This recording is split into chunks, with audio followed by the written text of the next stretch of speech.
Lecture du livre du prophète Isaïe. L'Esprit du Seigneur Dieu est sur moi, parce que le Seigneur m'a consacré par l'onction. Il m'a envoyé annoncer la bonne nouvelle aux humbles, guérir ceux qui ont le cœur brisé, proclamer aux captifs leur délivrance, aux prisonniers leur libération, proclamer une année de bienfaits accordée par le Seigneur et un jour de vengeance pour notre Dieu.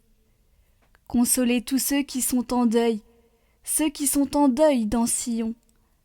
Mettre le diadème sur leur tête au lieu de la cendre, l'huile de joie au lieu du deuil, un habit de fête au lieu d'un esprit abattu.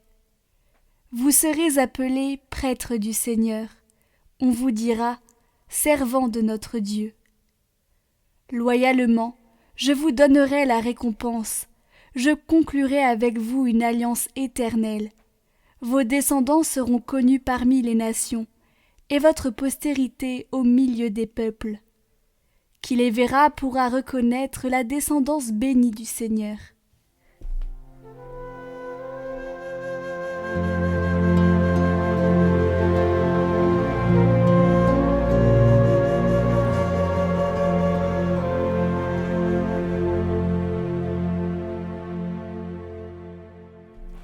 Ton amour, Seigneur, sans fin je le chante. Autrefois tu as parlé à tes amis. Dans une vision tu leur as dit « J'ai trouvé David, mon serviteur. Je l'ai sacré avec mon huile sainte. Ma main sera pour toujours avec lui. Mon bras fortifiera son courage. Mon amour et ma fidélité sont avec lui. Mon nom accroît sa vigueur. Il me dira « Tu es mon Père, mon Dieu, mon roc et mon salut. Sans fin je lui garderai mon amour, mon alliance avec lui sera fidèle. Ton amour, Seigneur, sans fin je le chante. »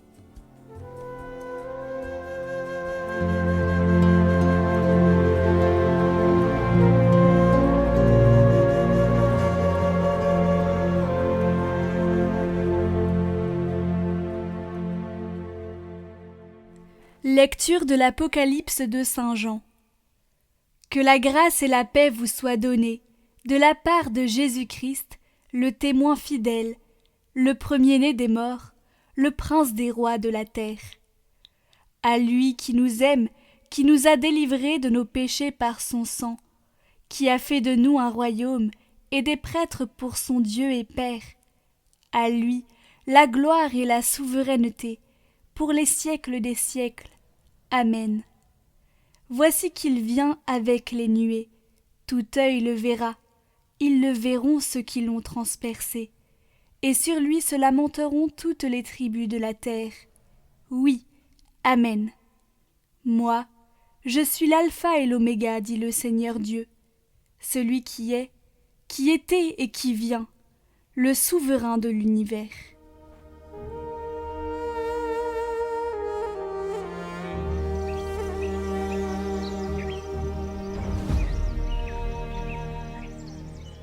Évangile de Jésus-Christ selon saint Luc.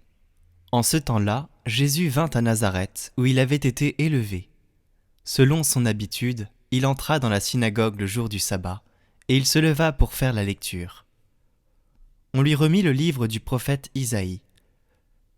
Il ouvrit le livre et trouva le passage où il est écrit « L'Esprit du Seigneur est sur moi, parce que le Seigneur m'a consacré par l'onction. Il m'a envoyé porter la bonne nouvelle aux pauvres, annoncer aux captifs leur libération, et aux aveugles qu'ils retrouveront la vue. Remettre en liberté les opprimés, annoncer une année favorable, accordée par le Seigneur. » Jésus referma le livre, le rendit aux servants et s'assit. Tous, dans la synagogue, avaient les yeux fixés sur lui. Alors il se mit à leur dire « Aujourd'hui s'accomplit ce passage de l'Écriture que vous venez d'entendre. »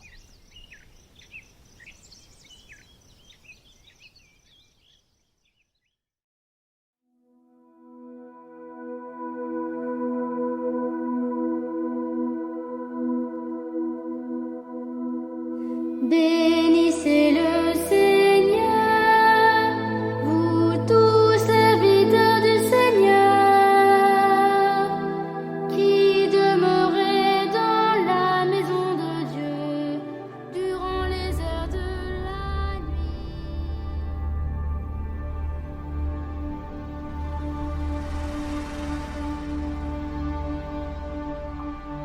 Désire-moi comme je te désire, aime-moi comme je t'aime, cherche-moi comme je te cherche.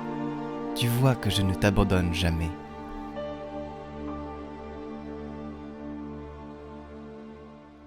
À cette heure où la rédemption du genre humain approchait, mon cœur ne put contenir tant d'ardeur, et mon amour infini pour les hommes ne put se résoudre à les laisser orphelins.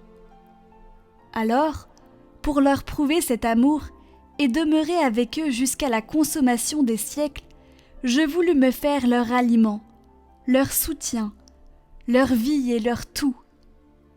Ah, comme je voudrais faire connaître à toutes les âmes les sentiments de mon cœur et les pénétrer de l'amour infini qui m'embrasait pour elles, lorsqu'au cénacle j'instituais le sacrement de l'Eucharistie. Je vis en ce moment, à travers les siècles, toutes celles qui s'alimenteraient de mon corps et se désaltéreraient de mon sang, et les fruits divins qu'elles en recueilleraient. En combien de cœurs ce sang immaculé engendrerait la pureté et la virginité? En combien d'autres il allumerait la flamme du zèle et de la charité? Combien de martyrs d'amour se groupaient à cette heure devant mes yeux et dans mon cœur? Combien d'âmes, après avoir commis de grands et nombreux péchés, affaiblies par la violence de leur passion, viendraient retrouver leur vigueur en se nourrissant du pain des forts? Qui pourra pénétrer les sentiments qui envahirent mon cœur, sentiments de joie, d'amour et de tendresse? Mais qui pourra comprendre aussi son amertume?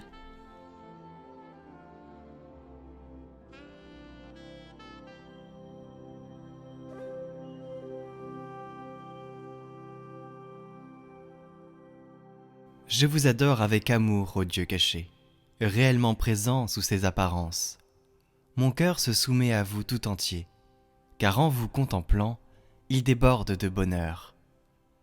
La vue, le toucher, le goût ne font ici que nous tromper. Mais nous croyons fermement ce que nous avons entendu. Je crois tout ce qu'a dit le Fils de Dieu. Rien n'est plus vrai que cette parole de vérité. Sur la croix, seule la divinité était cachée. Mais ici, l'humanité aussi se cache. Je crois pourtant à toutes les deux, et je le proclame. Et je demande ce que demandait le larron repentant. Je ne vois pas vos plaies, comme saint Thomas. Je proclame pourtant que vous êtes mon Dieu. Faites que je croie toujours plus en vous, que j'espère en vous et que je vous aime. Ô mémorial de la mort du Seigneur, pain vivant qui donnait la vie aux hommes, faites que mon âme trouve la vie en vous, et goûte toujours combien vous êtes doux. Seigneur Jésus, pélican plein de bonté, de mon impureté purifiez-moi par votre sang, dont une seule goutte suffirait pour sauver le monde de tous ses péchés. Jésus, que je contemple aujourd'hui voilé, je vous en prie, réalisez mon ardent désir, qu'un jour j'ai le bonheur de vous voir face à face dans votre gloire. Amen.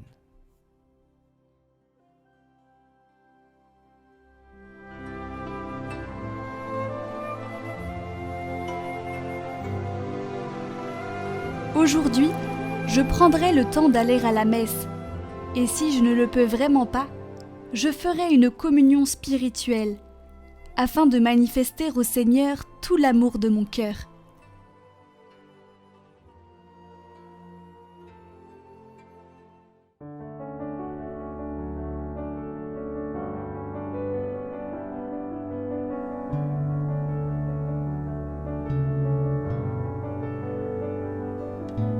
Auprès de Marie, ensemble au cénacle, nous levons les yeux vers le ciel.